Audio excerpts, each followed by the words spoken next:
2012 के बाद और 2024 में कुछ भी नहीं बना और हालात खराब हो रहे हैं। सारी चीज़ें और बदतर से हुई है और गंदे तरीके से हुई है। 12 साल बाद उसी मुद्दे पे बात कर रहे हैं और उस निराशा के साथ बात कर रहे हैं कि आज की हालात तो ऐसे है कि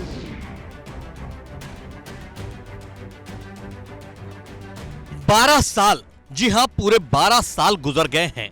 बावजूद इसके दिल्ली की वो खौफनाक सर्द रात की हैवानियत याद आती है तो जिस्म का रोआ रोआ सिहर उठता है।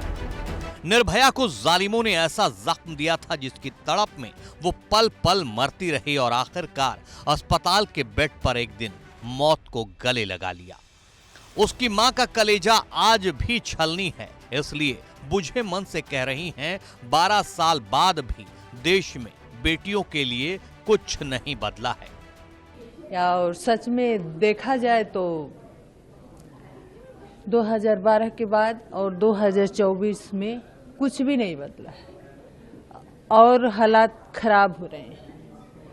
उस टाइम तो जिस तरह से सब लोगों ने एकजुट होके एक मूवमेंट बनाया कि नहीं, निर्भया को इंसाफ मिलना चाहिए, बच्चियों को सुरक्षा प्रोवाइड होना चाहिए, उनके सशक्तिकरण के लिए काम होना चाहिए, सख्त कानून बनना चाहिए। बहुत सारे वादे हुए और शायद कानून बने भी, लेकिन जो आज के हालात हैं उसको देख के तो हमें नहीं लग रहा है कि नहीं हम बच्चियों के लिए खास कुछ कर पाए हैं या हमारे कानून के वजह से किसी को इंसाफ मिल गया या उसके डर से किसी ने बच्ची के साथ क्राइम नहीं किया या उसको जान से नहीं मारा। सारी चीजें और बदतर से हुई है। और निर्भया की मां का कहना है कि हैरानी इस बात की है कि 12 साल बाद भी हम उसी मुद्दे पर बात कर रहे हैं, बेटियों की सुरक्षा पर बात कर रहे हैं, वो भी बेहद निराशा के साथ, क्योंकि हालात बेहतर के बजाय बदतर हुए हैं।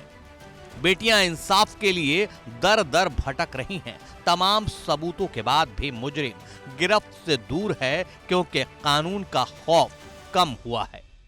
अगर कुछ नहीं बदला है तो जो हमारे देश में बच्चियों के साथ क्राइम हो रहे हैं, किसी को इंसाफ नहीं मिल रहा है। और सबसे दुख की बात है कि आज भी हम 12 साल बाद उसी मुद्दे पे बात कर रहे हैं और उस निराशा के साथ बात कर रहे हैं कि आज की हालात तो ऐसे है कि कहीं दूर दूर तक ये नहीं लग रहा है कि नहीं हमें या और किसी बच्ची को या माँ बाप को इंसाफ मिलेगा। क्योंकि अब तो हालात इतने बिगड़ गए हैं कि 6-6 महीने 4-4 महीने तक मुजरिम ही पकड़ में नहीं आते हैं। साफ सुथरा अगर किसी को इंसाफ मिलना है, किसी को सजा मिलनी है तो साफ सुथरी केस कोर्ट में जाना चाहिए। ये तो प्रूफ होना चाहिए कि आखिर अगर बच्ची की जान गई है, उसके साथ क्राइम हुआ है तो किसी ने तो किया है, अपने आप तो कुछ होता नहीं, किसी ने तो किया है। लेकिन आज का तो हालात है कि कोई पता ही नहीं चल रहा है कि आखिर मुजरिम कौन है, क्राइम किसने किया। तो बहुत दुख की बात है कि आज भी हम उसी समस्या से जूझ रहे हैं। दिल में अपनी बेटी के लिए जैसा दर्द 12 साल से अब तक है, निर्भया की मां नहीं चाहती कि किसी बेटी को, उसके परिवार को फिर से वैसा ही दर्द झेलना पड़े। इसलिए राज्य सरकारों, पुलिस प्रशासन और महिला संगठनों से बुझे हुए मन से अपील कर रही हैं, बेटियों की सुरक्षा की गारंटी दीजिए, मिल बैठकर बात कीजिए।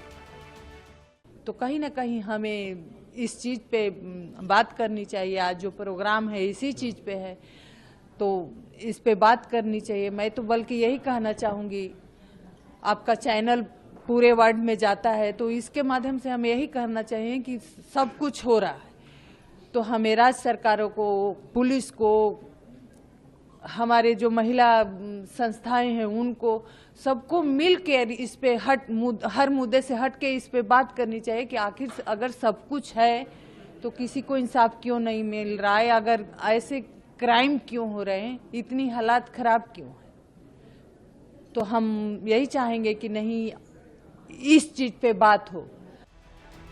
निर्भया केस में देश भर में आंदोलन होने के बावजूद 16 दिसंबर 2012 की रात को हुई जघन्य घटना के बाद 8 साल की कानूनी लड़ाई के बाद 2020 में आरोपियों को फांसी दी गई थी, वो भी तब जब निर्भया का परिवार लगातार इंसाफ की लड़ाई लड़ता रहा।